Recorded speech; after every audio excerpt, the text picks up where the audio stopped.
Joe Reinagel, Jason Minix, The Blitz on 94.1 San Antonio Sports Star.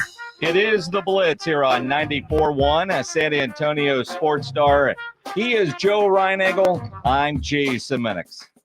Cowboys Jets Sunday. I know I'm going to the game. Not quite the same level of excitement knowing that Aaron Rodgers won't be there. Noted Jets fan. Host of Get Up on ESPN Television and Greeny on ESPN Radio, which you listen to here on 94.1 San Antonio Sports Star. Mike Greenberg joining us now on the Buyers Barricades guest line. I know you've been getting offered condolences all week, Greeny, and condolences, my friend. Yeah, I mean, if you think you're less excited about the game this weekend than you otherwise were, I guess trying to imagine how I feel. This is about the worst possible scenario I could possibly imagine for the Jets to walk into, aside from the fact that this was sort of a game you penciled in as an L, most likely, regardless of what happened. The win Monday night against Buffalo, considering the circumstances, was really an amazing one and put the team in a position that if they still see themselves as a playoff team, they probably can afford to lose this, and that's good because they're probably going to. Well, that's not a good attitude, Greeny. That's not realistic, man. Realistic, though, right? You know, when you look at it, though, and in the Jets, Salah, everybody's saying all the right things, right? Zach Wilson is our guy. We have faith in him. Do you absolutely have no faith in that guy at all? I don't have none, but I don't have a great deal. I think I have faith that he can be better than he was last year. But I don't know if you guys realize just how low that's setting the bar. Zach Wilson was unimaginably bad last year. This is an indication of how bad he was. When they benched him, his offensive teammates made T-shirts celebrating how much they loved his backup, who was a journeyman named Mike White. And then when White got hurt, the Jets couldn't even put Zach back on the field for the completely meaningless final game of the regular season. They had been eliminated and instead played Joe Flacco, who was in his late 30s and obviously was absolutely not the future of the team in any conceivable way. That's how broken Zach Wilson was. They literally couldn't put him on the field to play in an NFL game under any circumstances. So he had only up to go from there.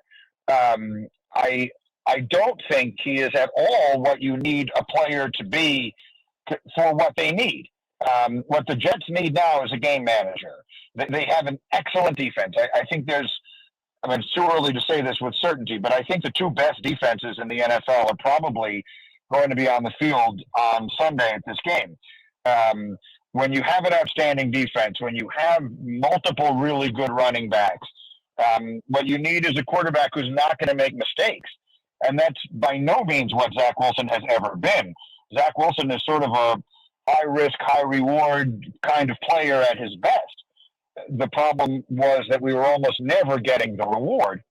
He might give you some of that now, but it's going to come with the risk, and it's most likely going to come with the turnovers, and that's exactly what this team doesn't need. So whether even if he's better than last year, I just don't know that he's what they need going forward if they're going to have, what I think is still a reasonable chance at a 9 or 10 win season and get into the playoffs, which, considering they lost their quarterback on their first drive of the first game of the season, I think would be quite an accomplishment.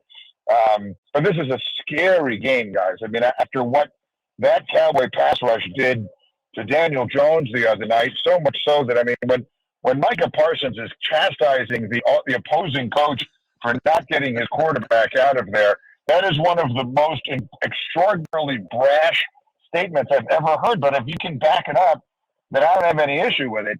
This is a terrible confluence of circumstances for the Jets this week. Mike Greenberg at Greeny joining us here on the Blitz on 94.1 at San Antonio Sports Star. Mike, you wear your Jets passion on your sleeve. You're very open about it on both shows that you host. You don't care if somebody calls you a homer. It is what it is, and that's the beauty of what we do. I'm that way with the Dallas Cowboys. Is your reaction similar to other Jet fans that you know? Yeah, I mean, my reaction is just utter devastation. I'll be honest with you. I've been going over on my show, my radio show, the 5 stages of grief, because I think that's what we are in. I am grieving, and I think all fans of the team are grieving because this was our year. This was our chance. This was, the Cowboys are so different because while I know it has been a very long time since they have been to a Super Bowl or won a Super Bowl, they have felt like they've had a chance a lot lately. Now, maybe that is worse in the long run when you lose. The Jets have been so bad for so long that all of a sudden you begin a season with this level of hope. For it to just be dashed that quickly is devastating. So I don't know that I can speak for other Jet fans. For myself, I really don't know that I have fully processed this. Like, the magnitude of this is so enormous, forgetting just the Jets, but for the entire NFL. Aaron Rodgers has become the biggest star in the sport. The game Monday night was the highest rated Monday Night Football game in history because people wanted to see his first game. The hard knocks and everything else that came with it, and all of the tumultuous departure from Green Bay.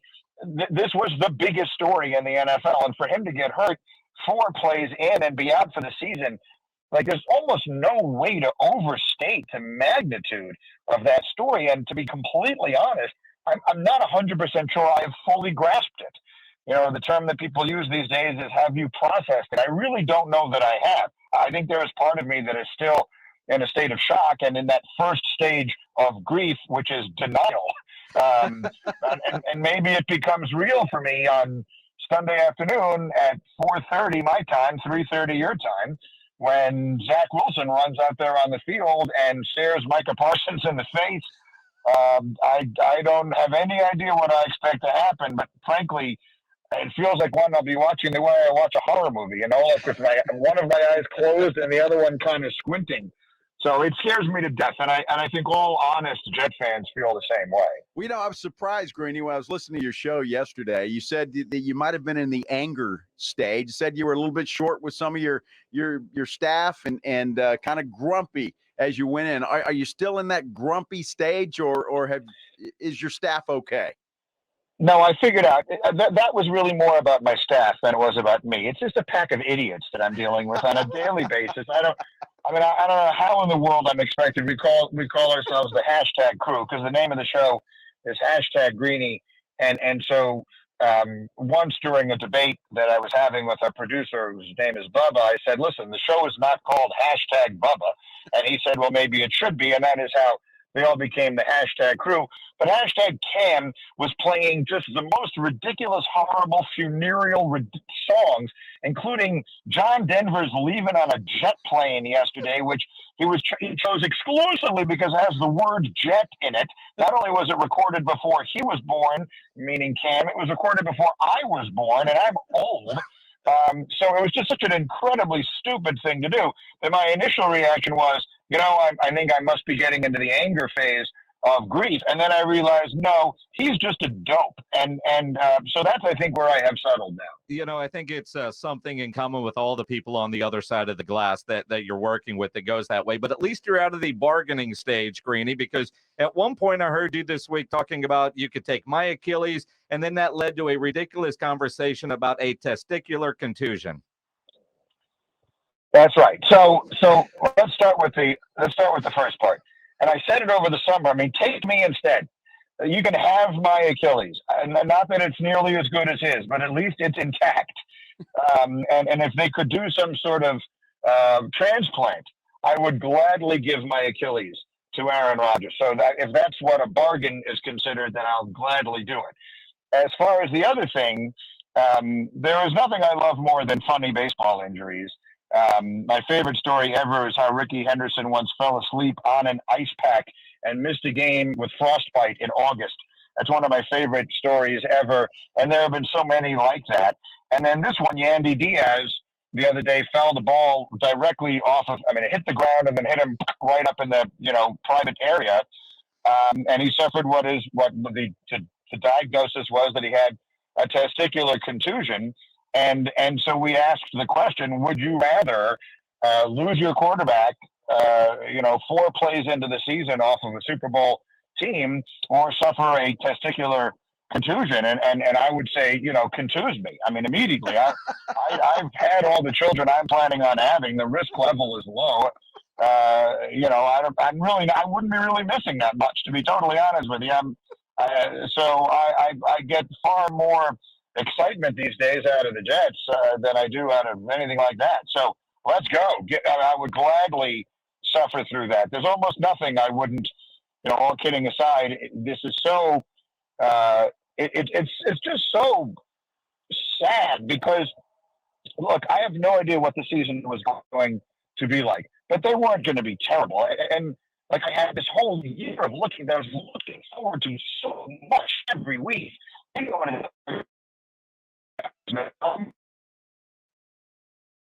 Man, and kind of like the Jet season, the phone is cutting out. You left on a jet plane. Well, it's kind of that way. Pledge, do you want to see if we can reconnect with Greeny, finish up the conversation? He's completely. It says he's still connected, but clearly we have lost signal there. That's too bad. Although he was I'm sure he was on a roll. I don't know that he expected to talk testicular contusions again, but you have to feel like it was an event that caused a testicular contusion when Aaron Rodgers went down. I mean, that's how it had to feel. It was a kick below the belt, and I think we've reconnected. Hopefully a better signal there, because, man, you were on a roll, Greeny. Welcome back. Yeah, thanks. Sorry about that. I'm in a car on my way to if you want to hear what a terrible week this has been for the Jets and their fans, I am in a car on my way to host the Joe Namath golf outing, which I do for Joe every year. He's my favorite player that ever lived. And unfortunately, is not there because he tested positive for COVID this week. So, I mean, our greatest legend ever is missing his own celebrity golf event. The news on that is good, by the way. I know I'm telling you something that probably no one has heard, but it is not. There's nothing tragic, nothing terrible. He's not. He's feeling well, and he's actually going to join via Zoom. But he can't come to his own golf event, so that's why I'm in a car right now on my way out to Long Island to do this event. So it's just been a depressing week in every way that it could possibly be. All right, Greeny, I've got to ask you this then, to bring some hope to this thing. We've heard rumors all over the place. I know Tom Brady's out there, and that's not going to happen. But what about a Matthew Stafford or somebody else? Did the Jets pull the trigger on some kind of trade like that? I don't think so. Not Stafford. First of all, so I'll tell you a few things. One, I don't know for certain, but I have been told by multiple people whose opinions I value that the Jets kicked the tires on Stafford hard at the end of last regular season because they didn't know if they could get Rodgers. Rodgers was always plan A. But when it wasn't clear if they could get Rodgers, they made inquiries about Stafford, and what came back was that he did not want to move his family to New York. He has still relatively young children and did not want to move his family all the way across the country. So, A, I don't think he wants to do it. B, he is very expensive, and Aaron Rodgers made it clear on Instagram last night that it is his intention to come back and play next year. And I think he will try. I think Rodgers will do everything in his power to come back and play. I don't think he's going to want it to end like that. Now, a 40-year-old quarterback coming off of a torn Achilles, who knows how much of his greatness he'll be able to recapture. But I think it is a near certainty that he's going to try to come back and that they're going to want to bring him back. So I don't think with that as the circumstance that they would even be able to absorb his salary anyway. I think much likelier. And then third of all, of course, the Rams won their first game. So I don't think that they're in any hurry to trade away their starting quarterback. So I think much likelier are some much less exciting options. People who are on the street now, like Nick Foles or Carson Wentz, people who are back up somewhere like Gardner Minshew or Andy Dalton. Those I guess, are more realistic possibilities.